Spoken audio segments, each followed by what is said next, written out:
Matius pasal 5 ayatnya yang ke-13 demikian. Kamu adalah garam dunia. Jika garam itu menjadi tawar, dengan apakah ia diasinkan? Tidak ada lagi gunanya selain dibuang dan diinjak orang. Sampai di sana yang berbahagia, yang mau mendengarkan firman Allah, memelihara dengan melakukannya. Bapak, Ibu, Opa, Oma yang dikasih Tuhan, satu ayat yang kita baca, sebuah tema tentang garam. Dan kita dipanggil untuk menggarami. Ini sebuah hal yang tidak mudah buat saya. Maka 1-2 hari kemarin saya berdiskusi dengan istri saya yang juga pendeta. Menurutmu apa sih artinya Yesus mengajarkan kepada kita bahwa kita adalah garam? Ya ini kan tema yang sudah biasa, yang sering disampaikan, yang sering kita bahas, yang sering kita gumuli. Nah, justru karena itu, karena seringnya, jadi menjadi sulit. Karena kita sudah terbiasa, lama-lama ya tema begini biasa-biasa saja. Namun saya mau mengajak kita kembali merenungkan ini apa yang diajarkan, apa yang diminta oleh Tuhan Yesus. Kamu adalah garam. Anda tersinggung nggak kalau dibilang kamu adalah garam? Aku kan manusia.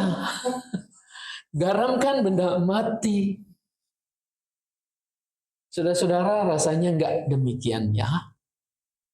Yesus memakai perumpamaan garam ini untuk menerangkan kehidupan orang Kristen yang sesungguhnya. Saya yakin di rumah kita semua punya garam.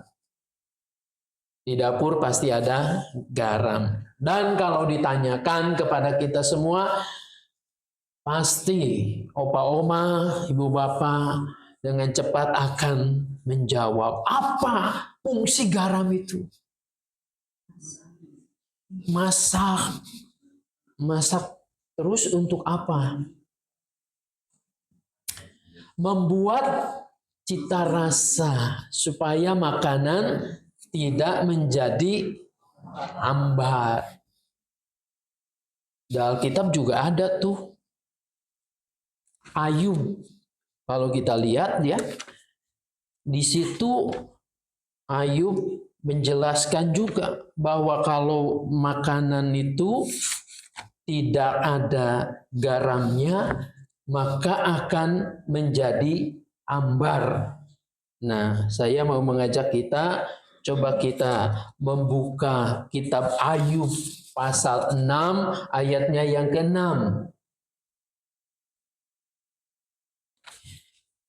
Kita mengenal Ayub itu kan sebagai tokoh yang identik dengan penderitaan, dengan kesusahan. Tapi ada juga yang ngomong soal garam. Ayub 6 ayatnya yang ke-6. Di sana ia mengatakan, akan dimakankah makanan hambar tanpa garam? Atau adakah rasa pada putih telur? Bagian pertama itu menarik. Akan dimakankah makanan hambar tanpa garam? Ini sebetulnya kalimat tanya yang tidak membutuhkan jawaban, sebuah retorik. Setiap orang tidak mau makan makanan yang hambar, tetapi mau makanan yang punya cita rasa. Ada asinnya garam ini. Tapi bayangkan kalau garam itu berlebihan. apa jadinya? Betul nih, tensinya naik katanya. Apalagi minimal di lidah juga nggak enak ya. Kalau garamnya kebanyakan. Masak satu mangkok mie misalnya, terus garamnya 1 sendok makan. Dikocek-kocek, kira-kira apa yang kita rasakan tuh? Bukannya enak ya, tetapi malah jadi nggak enak. Kelebihan garam jadi nggak enak. Nah, peran kita sebagai orang Kristen, orang percaya, Yesus mengatakan kamu adalah garam.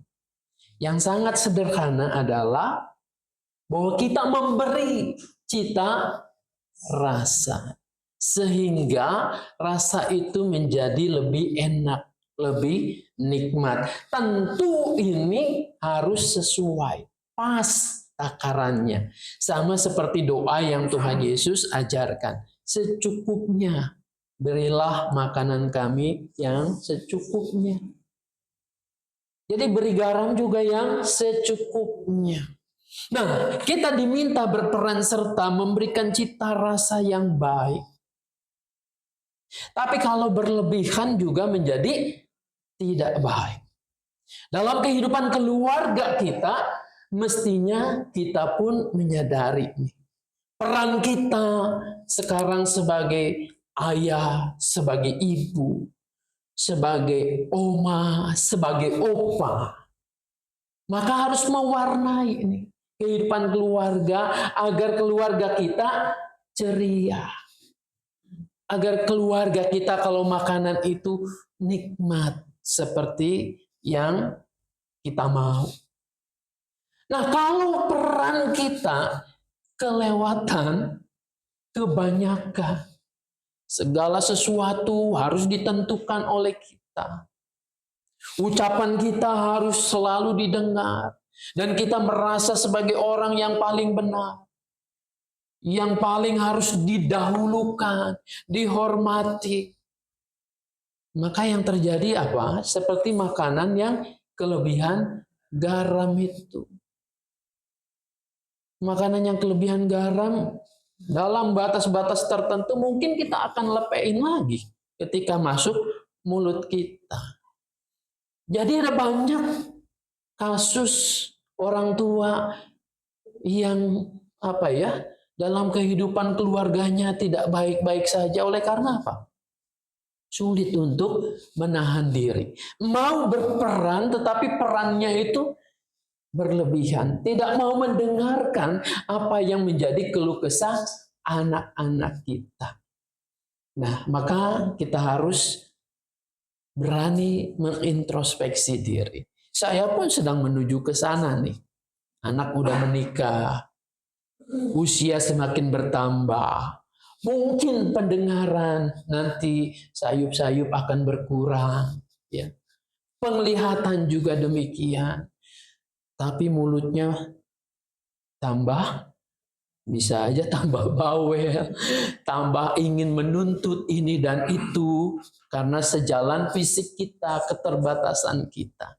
Nah, disinilah kita harus berani mengkoreksi, memberikan cita rasa yang baik, yang pas dalam keluarga kita. Itu mengenai cita rasa. Ternyata dalam perjanjian lama ini ada juga garam itu penting untuk apa? Untuk persembahan. Mungkin kita baru dengar ya. Kita coba lihat dalam Imamat pasalnya yang kedua, ayatnya yang ke-13. Imamat yang kedua, ayatnya yang ke-13 dikatakan, setiap kurban sajianmu harus kau bubuhi garam. Jangan kau lalaikan garam perjanjian Allahmu. Dari kurban sajianmu, bubuhilah garam pada setiap kurbanmu. Ini perjanjian lama, betul. Kitab Imamat penuh dengan aturan bagaimana orang itu hidup mempersembahkan segala sesuatu bagi Tuhan. Jadi garam dikaitkan juga dengan persembahan. Jadi setiap masakan, setiap sajian itu mesti ditaburi garam untuk dipersembahkan kepada Tuhan. Jadi artinya apa ini? Kalau dikaitkan dengan garam dengan persembahan, ketika Yesus mengatakan, kamu adalah garam dunia ini, maka yang harus kita sadari adalah hidupmu itu bagaikan persembahan yang diberikan kepada Tuhan. Roma 12 ayat 1 mengatakan kepada kita, mengingatkan bahwa hidupmu itu adalah persembahan yang harum bagi Tuhan. Jadi hidup kita, garam mengingatkan kepada kita bahwa setiap kehidupan kita itu adalah persembahan yang harum, yang kudus di hadapan Tuhan. Dengan cara apa? Bukan kita dipotong-potong daging kita atau digarami terus dipersembahkan, bukan begitu kan maksudnya. Tetapi mengingatkan bahwa setiap tingkah laku kita, ucapan kita, apa yang kita kerjakan, ini merupakan persembahan bagi Tuhan. Nah, di sini menarik bagi kita. Sudahkah kita menyadari bahwa kehidupan kita ini sampai dengan hari ini seharusnya menjadi kemuliaan bagi Tuhan. Menjadi kesaksian yang hidup di tengah-tengah dunia ini. Kita dipanggil menjadi anak-anak Tuhan yang seharusnya mempengaruhi dunia. Perilaku tingkah laku kita harusnya menjadi contoh buat orang lain supaya orang lain pun memuliakan nama Tuhan.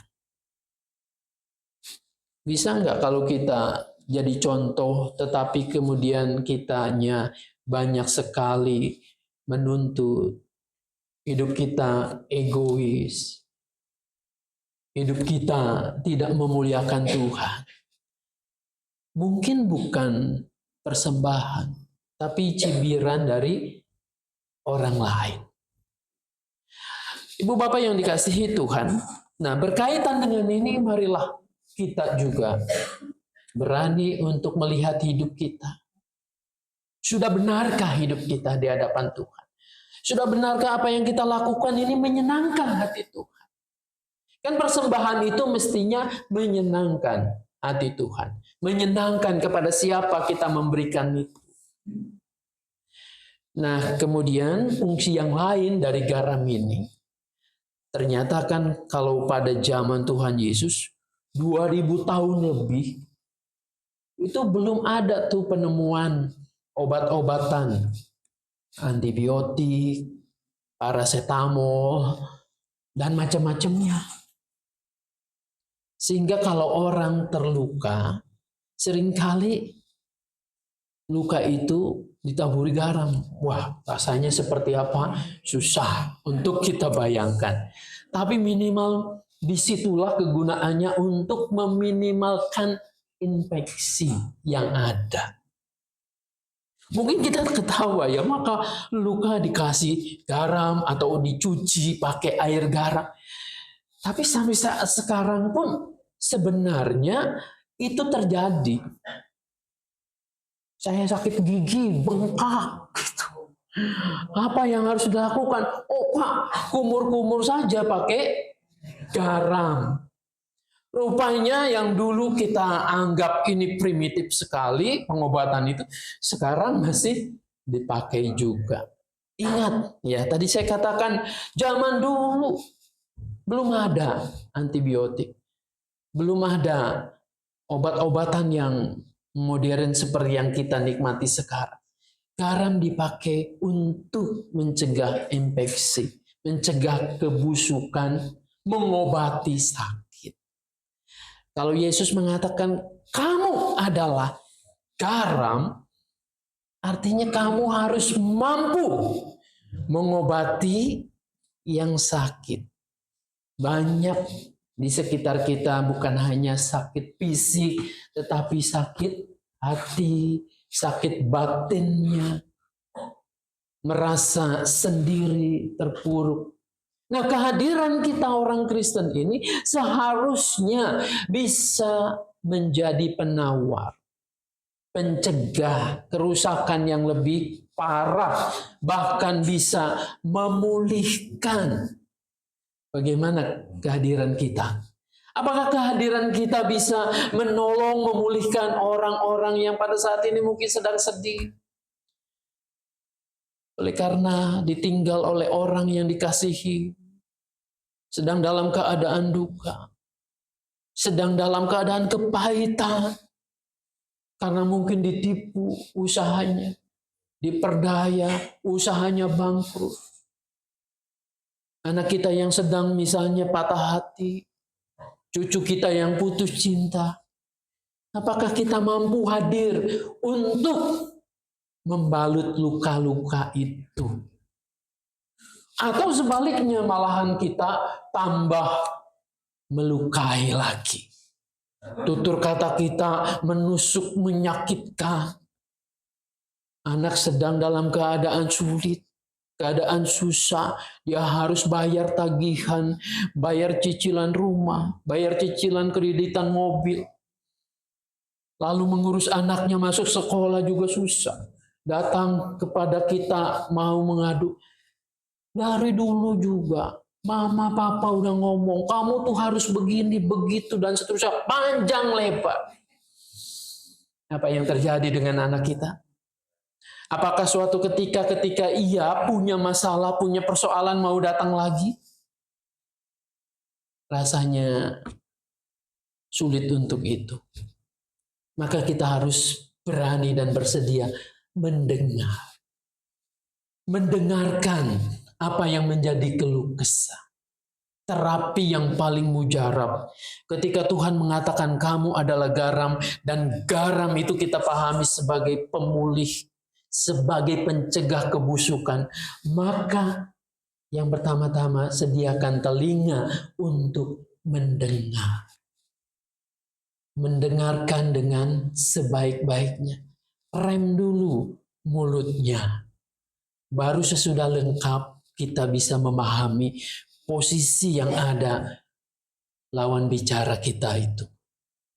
Nah, Bapak Ibu yang dikasihi dan mengasihi Tuhan Yesus, disitulah fungsi kita sebagai garam ini, yaitu memulihkan, mencegah keadaan supaya jangan busuk. Dunia ini makin lama makin mengarah kepada kebusukan itu. Coba Anda dan saya bisa lihat, jangankan perang dunia yang sedang terjadi begini, dalam negeri pun konflik politik dan seterusnya, itu saban hari terjadi. Berita-berita hoak di handphone kita, mungkin yang kita dengar, ini adalah pembusukan yang terjadi di dunia ini. Sehingga manusia inginnya konflik saja, inginnya berantem, dan tidak mau damai. Kita dihadirkan oleh Tuhan untuk mencegah ini.